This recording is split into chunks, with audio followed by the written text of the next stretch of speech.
And spawning in the top left-hand corner of Oceanborn, we have the South Korean Zerg player representing CranKy Z Gaming. One of the best Zergs in South Korea. It is Dark. And spawning in the bottom right-hand corner, we have his opponents. We have the South Korean Protoss representing Twisted Minds. It is Classic. And we saw a very aggressive, we saw a lot of very aggressive plays at a Classic in that last PvZ, in that series against Hyperion. But I also feel like that was a lot of Classic just testing the waters and just looking to get through that series. I'm sure Classic was aware that, of course, there was a bit more of a skill gap between himself and Hyperion. Here against Dark, though, that's a different story. Dark, of course, I would say is the favored player in this matchup. They do go a little bit more back and forth, but typically in favor of Dark. So it's going to be on Classic to really turn it on and really bring something different to the table. As here we go, Dark going for a hatch block. Let's go. Now, if you've been tuning into some Dark recently, I say recently, I mean maybe a week ago, 2 weeks ago, because he hasn't been active this week. Dark has been very fond of this in ZvP. We casted Dark versus Hero in the last week finals of KSL. We casted Dark versus Estrella as well, Dark versus Nightmare. And again, Dark has been doing this at least once every series. Now, we're not looking to allow this to finish. It's going to be a hatch gas pool opener here out of Dark, going into a natural base eventually, once he deals with this probe. But this shouldn't finish. This is designed to delay the expansion and to... Oh my god, it's actually going to force the unnatural natural? No shot. Classic.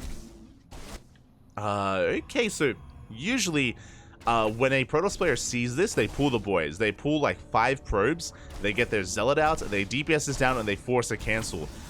Classic is set up, and he will take the unnatural natural. This is wild in a PvZ.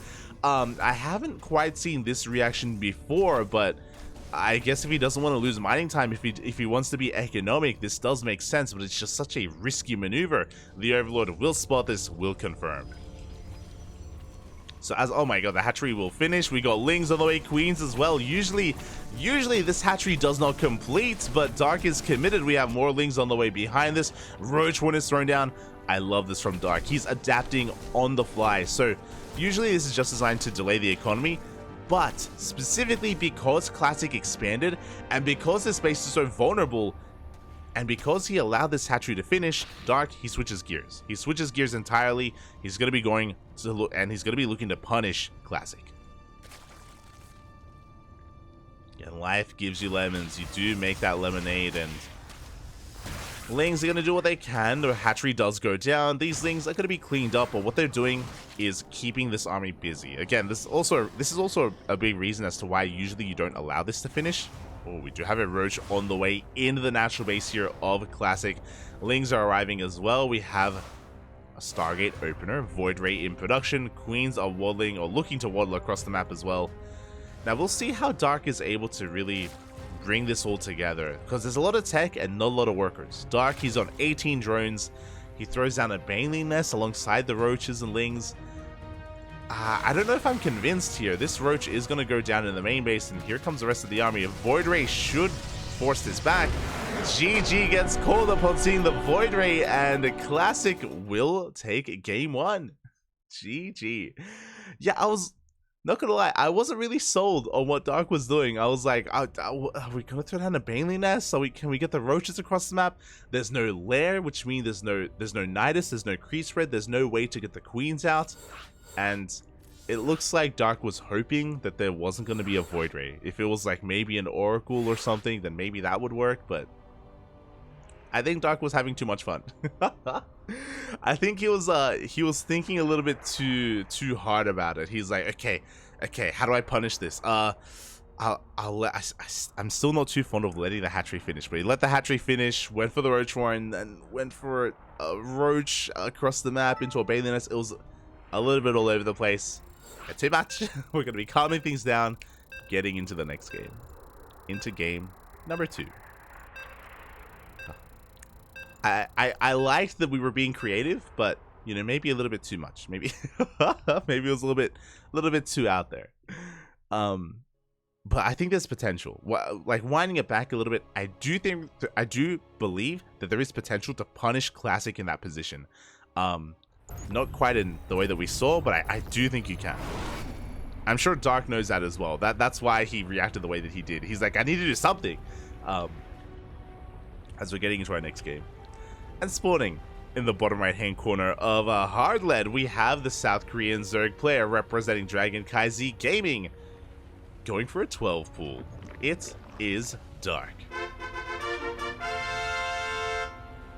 And spawning in the top left hand corner, we have as opponent, we have the South Korean Protoss player representing Twisted Minds, leading the series 1-0 after a very chaotic game 1. It is Classic. Here we go. Okay, so a couple of things here. One, 12 pools typically are not all in. Dark is going to be looking to expand here. Now, there is a world where the pool finishes, Lings come out, we pull the boys, and we cancel... and we cancel the expansion. Meanwhile, Dark, he doesn't go for the expansion. He's going for a proxy across the map. Now, this is something that Dark does do, and this is a more refined and rehearsed build. Dark has beaten Classic with this. He's beaten Hero with this. It's a proxy hatch. This time, a straight up, actually, still faking out that hatch block. Lings are coming up behind this, looking at the vision here. Classic, he did not scout the main, but now he sees. He sees those Lings moving across the map. The goal here to try to... Sorry, I just sneezed. To try to snowball out of control, to try and kill Classic here and now. I'm curious if Dark is still going to expand behind this. I doubt it. Dark, he's still on 13 drones. He's still making nothing but Lings. There we go. Drone is now moving out, looking to expand here on the low ground. And Dark, can we chip away at this wall? Can we deal with at least the gateway? There we go. Boys are being pulled up. We're looking for a surround on that Zealot. We do get a probe. We get at least one probe, but not much else behind this. As we have a second pylon as well. Classic taking this very seriously with 2 pylons and a shield battery. Bearing in mind that Dark is still not droning. He's taking a base, yes, but no drones. The Lings, they barely break in. They get a surround on one of the Zealots. But we barely have any Lings remaining. That was a rough trade there for Dark, losing 6 Lings, busting into the natural base. Hatchery will complete. Lings are coming in. The wall is not a wall. They go straight for the shield battery. Zealot is distracted. Shield battery under fire. Lings coming in from inside the natural base. Dark a little bit, yeah, just having a little bit of trouble there trying to decide how to approach this. Wanted to surround that Zealot. Does force it back. More Lings are on the way. That shield battery, it should go down. It's going to be a kill on the shield battery. The Queen is on the way so far. We're looking for a surround, and we will get it. The Adept barely breaks through. The surround is not real. Oh my god, as we end up surrounding the Zealot instead, and now we're looking to camp the production. Looking to camp those pylons. Now, if these pylons go down, if these gateways are depowered, that's going to be game. Yeah, the Leagues, they come back to the low ground. They know that this is the win condition. Adept goes down. Pylons are under fire as well. And is this going to be it? We have 1 Adept left in the main base. We're soon to have 1 more Adept here on the low ground. But, I mean, that's going to be the death of the production, the death of the gateways. There's nothing left. There just straight up is nothing left here. Now we have backup gateways on the way. Spine Crawler in production. We're going for the Cyber Core. Cyber Core is going to be going down. We do have a Robo. It's so exposed. The Robo's on the way, but it's at the forefront here of the base. Oh, God. And here we go. Here comes the Spine Crawler. Here comes the Creep as well. We do have a massive line here of shield batteries. But I don't think the Lynx care. I don't think Dark cares. Yeah, the boys, they have to be pulled. They do have to be pulled. Likewise, the Lynx, they do keep up as well, denying any kind of surface area on this Spine Crawler. No, they get us around. They look to get us around. The shield battery is under fire as well. Queen's keeping the Spine Crawlers alive, but it's an uphill battle here for Classic. He loses the shield battery. Is going to be losing a lot of probes as well. We get on top of... the Adepts. They barely hold on. One of them does, and Yeah, this Robo, this was ambitious. This Immortal is not going to come out. GG gets called. And Dark will take game number 2, tying up the series 1-1. GG. Oh my god, we're getting it, mate. Dark, he just woke up and he's angry. He's he's upset, Pap. He's upset. GG, we'll be forcing the ace match. We'll be forcing game 3 after a blunder in game 1. And I want to go that far. Like, game 1 was not well thought out. Game 1 felt very off the cuff and very improv. I think that's maybe the best way to kind of talk about game 1. Game 1 was very much so improvised. Here, game 2, this was a lot more of a straight up standard 12 pull into proxy hatch. I expected the hatchery to be a part of the wall, but instead it was behind the mineral line, making it look like a hatch block instead, and luring Classic into a false sense of security. GG, well played. With that, we're going to the ace match. Let's go.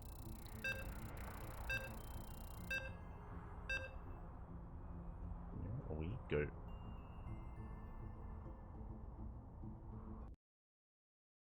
We're catching up.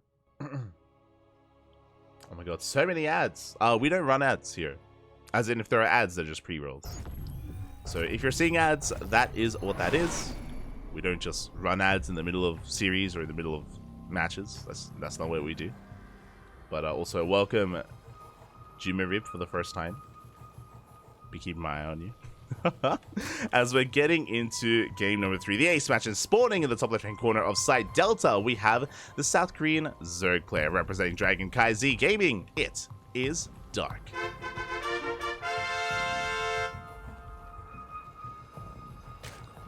Thank goodness the fanfare has returned, right? It felt so wrong. Co-streaming and not having the fanfare. And in the bottom right-hand corner, we have the South Korean Protoss representing Twisted Minds. It is Classic.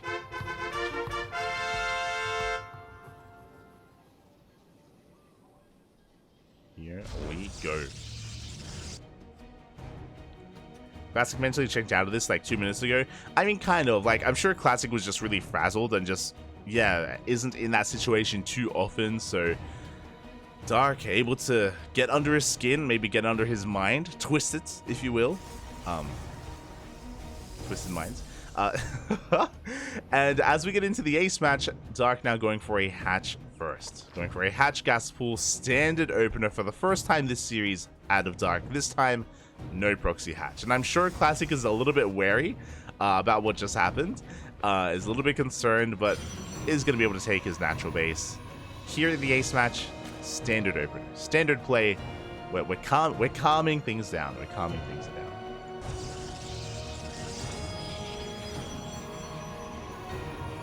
Yeah, exactly. Yeah, that's what I'm saying. Like, just the ads are automatic. Smooch, man, smooch. But usually pre-rolls play if you load a stream in for the first time. Get the pre-roll. But now though, we are going into our hatch gas pool. Again, going to be droning up and taking that natural base. Likewise, Classic should soon be getting into his tech of choice as well. We'll see if it's going to be a Stargate or a Twilight Council. Should be a Stargate, but based off of how this series has progressed, if we throw down a Twilight Council, I wouldn't blame Classic for wanting to be the one in the driver's seat and wanting to be aggressive. But there it is, Stargate. Now this Stargate should lead into an Oracle first, into a third base. Now there are different variations of Stargate opens that you can go for, involving Void Rays or Phoenixes. You can kind of go into a different direction, but generally this should be leading into a third. Reason for this is because Oracles keep you safe.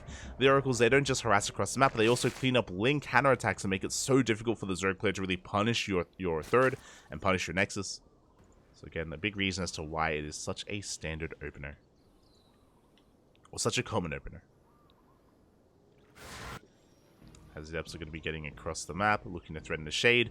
Trying to get a read on the drone count. Based on how aggressive Dark has been in this series, I don't blame Classic. He does need to keep tabs and keep an eye on the droning and the saturation here of Dark. He doesn't want to get caught out. He doesn't want to die to a big all-in again. And we have our first unit of choice. It is going to be the Void Ray. Now this Void Ray is going to hunt down Overlords. It's going to keep Dark in the dark as well and hide any follow-up tech. Now, Classic, he can just play standard from here. He can just take a third and, you know, get into a Twilight Council and a Forge. Or he could delay the Forge, go for a Twilight Council, go for something like Glaives, throw down a Fleet Beacon, get a second Stargate. Whatever he does next, Dark will not be aware of it. Or he'll have a harder time piecing it together. As the Void Ray is now moving out. Meanwhile, back at home, Dark is just droning. Again, there's no reason to get a Roach Warren this early on. We should just be droning and making queens for the most part. Lings are getting in position, and there it is! Fleet Beacon. It's what we mentioned before. Because of the Void Ray, you can take up in whatever direction you want. I was assuming we were going to be going into a Twilight Council into Glaive Adepts, but no, it's a Fleet Beacon, a second Stargate. We're rushing into either Carriers or Tempest. Let's go. Again, Classic is quite fond of this, especially going into Tempest first, so I'm curious which direction he goes in. Third base is now being taken, and I'm sure Dark is a little bit suspect. This third base is delayed. This is a couple of seconds later than normal, and we know why. It's because we invested into tech here before this third base, and I'm sure Dark is a little bit wary as to what is going on. But this doesn't scream Sky Toss is the problem. Like, we don't have +1 air attack on the way either. This helps hide this. This helps mask this. And there it is. Tempest are on the way. We are getting that upgrade as well. I think it's like Tectonic Destabilizers? Question mark? It's something Tectonic. Of course, it is an upgrade that does benefit Tempest attacking buildings. It means they can shut down spores, hatcheries, everything that much easier. And Dark, he's just saturating his 3 bases. So far, keeping up with the Oracle play. 2 workers go down. We have +1 melee in production. Lair as well, on time, at around the 5-minute 20 mark. Bailey Nest. This is looking pretty standard here out of Dark. Looking at the queen count, that is what matters. 6 queens. Oh, we are a little bit low on the queen count, which is concerning. Once the lair finishes, that's when we morph into an Overseer, and that's when we scout. Before the lair finishes, though, here come the first 2 Tempests. They do reveal themselves. Tempests are on the way. I think a Link sold them. I want to say there was a Link here in the attack path. Regardless, they now push on to creep. Additional queens are on the way. Spores are repositioning. And do we have enough to deal with this? 6 queens. The 6 queens, they are brought forward. So far, they're taking a little bit of damage, a couple of hits, but none of them go down. Spore under fire at the same time. We are amassing Links here for a big counterattack. So far, the transfuses are solid. And the Tempest, they haven't killed anything yet. Ling is coming for a scout. We're trying to get a read on what exactly is going on. We could totally dive on this third. Being very exposed. And there we go. We're rolling on in. Not just Lings, also Bailings. Now, they are slow, so they're just going to be waddling. Some of them will go down to the Void Rays, but so far, Classic, he may be distracted. Oh, the Tempest turns back around. The Bailings, they do crash into the mineral line. They take down the shield battery. The Lings, they come in thereafter. No overcharge. At the same time, though, the Tempest, they're gaining ground. They're taking down the Queens. Oh, we're down to 2 remaining Queens. The Lings, they do not get any damage. They get 2 workers, but not much else. And Dark is being forced back. The Tempest, they've taken a lot of damage. But there's only 2 queens remaining, and it looks like Classic may have done it. At the same time, Lings, they try to go for a counterattack. They try to hit that third base once again. But the shield battery is finishing. Void Ray just going ham here on these Lings. And the Tempest, they break through. They break through in the end. They take down the third base, and this may just be too much. Corruptors are on the way. We have 10 Corruptors in production, but the base goes down. The drones! Oh, they escape. They do escape. We're going straight for the natural even. It's going to be close. 2 more volleys. 1 more volley. And they get it. They barely get the base. They're going to have to recall. No, they kite against the Corruptors. They will go down. We have Void Rays coming in. Void Rays, they come in to reinforce, and it looks like Classic may just have too much. He's already done so much with this push, killing 2 bases. The Corruptors are going to be struggling against the Void Rays, and yeah, they're going down one after the other. This Tempest Rush from Classic has caught Dark off guard. Did hit him a little bit too soon, a little bit too early. The Void Rays go down. There's only 3 Tempests left. Oh. And GG gets called. It's just too much. Classic, he snowballs out of control, and he will take down Dark 2-1 in this series. GG. GG, well played. Classic to have the wherewithal to react in time to preserve his mineral line. The Ling Bane counterattack had a lot of potential. Had a lot of potential for Dark, but it killed 2 workers, 2 probes. That is it. That is all. Barely any damage was dealt, and yeah, with that, of course, Dark had to focus on his defenses. Could not quite keep up. The Queens were doing well initially. Given the situation, clearly additional spores would have helped. Like if we brought forward like a couple of extra spore crawlers towards that forward base. We had 1 spore alongside 6 queens. Also, remember what we pointed out: Dark was cutting queens. He only had 6. We should have had around 8 by the time the first Tempest hit, and Dark was overwhelmed. GG, well played. Congratulations to Classic. Congratulations.